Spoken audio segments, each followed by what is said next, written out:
And Phoenix, Arizona. It's known for sunshine, scorching heat, and the Baseline Killer. Yeah, you heard that right.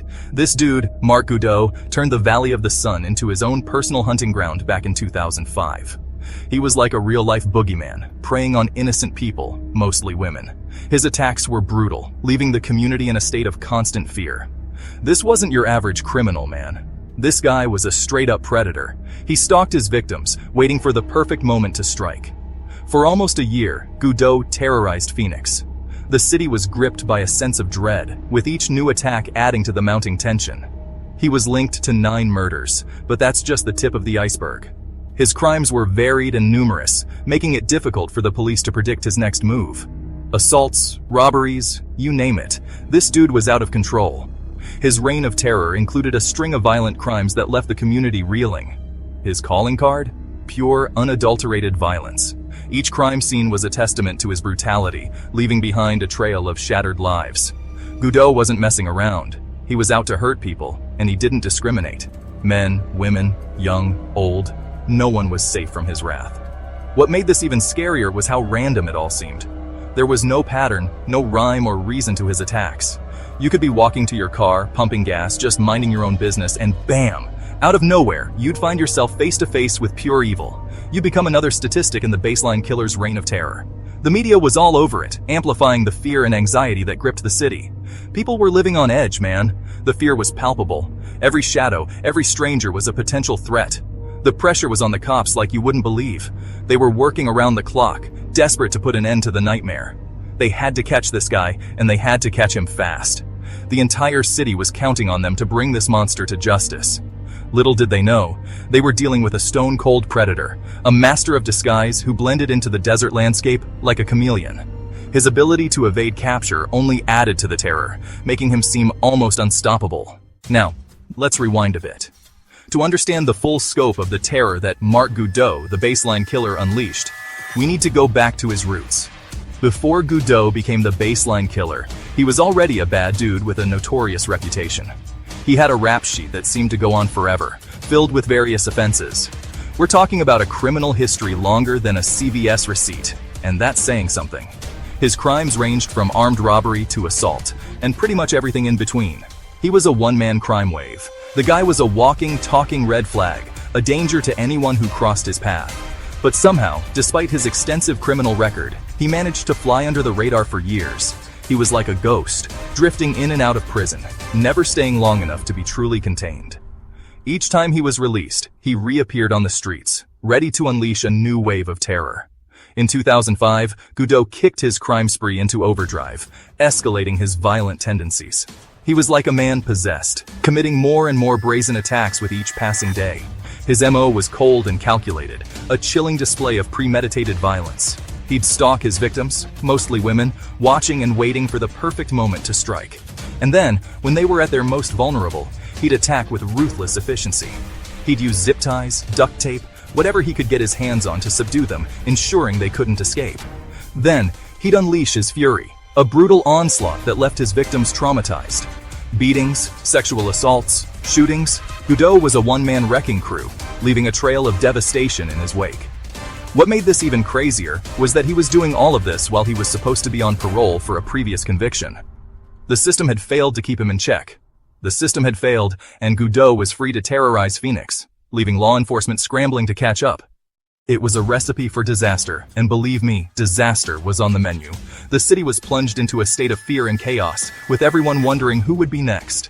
One of the most disturbing things about Goudeau's crimes was the sheer randomness of it all. There was no pattern, no method to his madness that could be easily deciphered. He didn't seem to have a type. His victims were as varied as the city itself. His victims came from all walks of life. They were people you might pass on the street every day without a second thought. Young, old, rich, poor. It didn't matter to Goudeau. He was indiscriminate in his cruelty. He was an equal opportunity predator, striking fear into the hearts of everyone in the community. There was the brutal murder of a young woman named Sofia Nunez, who was gunned down outside of her apartment. Her death sent shockwaves through her neighborhood. Then there was the horrific attack on a pregnant woman who was carjacked and sexually assaulted. The brutality of the crime left the community reeling. Goudeau even targeted a group of people at a bus stop, robbing them at gunpoint. No place felt safe anymore. With each passing day, the body count rose, and the fear in Phoenix reached fever pitch. The city was gripped by a palpable sense of dread. People were afraid to leave their homes. The once bustling streets became eerily quiet as night fell. They were afraid to answer their doors. Every knock or ring of the doorbell sent shivers down their spines. They were afraid of their own shadows. The fear was omnipresent, lurking in every corner. The media was having a field day, churning out stories about the Baseline Killer, fueling the flames of panic. Headlines screamed of the latest atrocities. Every news channel had his mugshot plastered across the screen. His face became synonymous with terror. It was like something out of a horror movie, only this was all too real. The nightmare was unfolding in real time, and there seemed to be no end in sight. As the summer of 2005 bled into fall, Goudeau's reign of terror continued. He was like a force of nature, unstoppable and unpredictable. He seemed to be everywhere and nowhere at the same time, a phantom haunting the streets of Phoenix. One of his most brazen attacks came in September when he targeted a group of women at a beauty salon. He stormed into the salon, armed with a handgun, and ordered everyone to the ground. He then proceeded to rob the women and sexually assault several of them. This attack sent shockwaves through the community. It was one thing to be attacked on the street, but to be violated in what should have been a safe space, a place of business, was a whole other level of terrifying. The cops were working around the clock, following every lead, chasing down every tip, but Goudeau was always one step ahead. He was like a ghost, vanishing into thin air after each attack. Section 5. A community gripped by fear. Imagine living in Phoenix during this time. You'd be walking on eggshells, man. Every time you left the house, you'd be looking over your shoulder, wondering if you were going to be the next victim. People were afraid to go out at night. Businesses were struggling. The entire city was on edge. It was like the life had been sucked out of Phoenix. The police were under immense pressure to catch the Baseline Killer. They were getting hammered by the media, grilled by politicians, and, most importantly, they were letting down the people they had sworn to protect. Section 6. The hunt for the Baseline Killer intensifies. The cops weren't giving up, though. They formed a task force dedicated to catching Goudeau. They were poring over evidence, interviewing witnesses, and chasing down every lead, no matter how small. They knew they were dealing with a cunning and ruthless criminal, but they also knew that every dog has his day. They just needed one break, one piece of the puzzle that would lead them to Goudeau. And then it happened. They got their break. Section 7. DNA. The silent witness speaks. Remember how I said Goudeau was good? Well, he wasn't perfect. He made mistakes, and one of those mistakes would prove to be his undoing. See, during one of his attacks, Goudeau left behind some DNA evidence. Now, this wasn't the CSI era where they could run a DNA test and get a hit in 5 minutes. Back then, it took time. But the cops were patient. They knew that DNA was the key to catching their man. And sure enough, after months of waiting, the results came back. And guess what? They had a match. Mark Goudeau. The Baseline Killer had a name. Section 8. Captured. Justice for the victims. With Goudeau's name in hand, the cops kicked their investigation into high gear. They put him under 24/7 surveillance. They followed his every move. They were just waiting for the right moment to pounce. And on September 6, 2006, that moment came. Goudeau was arrested outside of his apartment without incident. You could almost hear the collective sigh of relief from the entire city of Phoenix. The nightmare was finally over. Section 9. Trial and Sentencing. A Killer Faces Reckoning. Goudeau's trial was a media circus. Cameras from all over the country descended upon the Phoenix courthouse.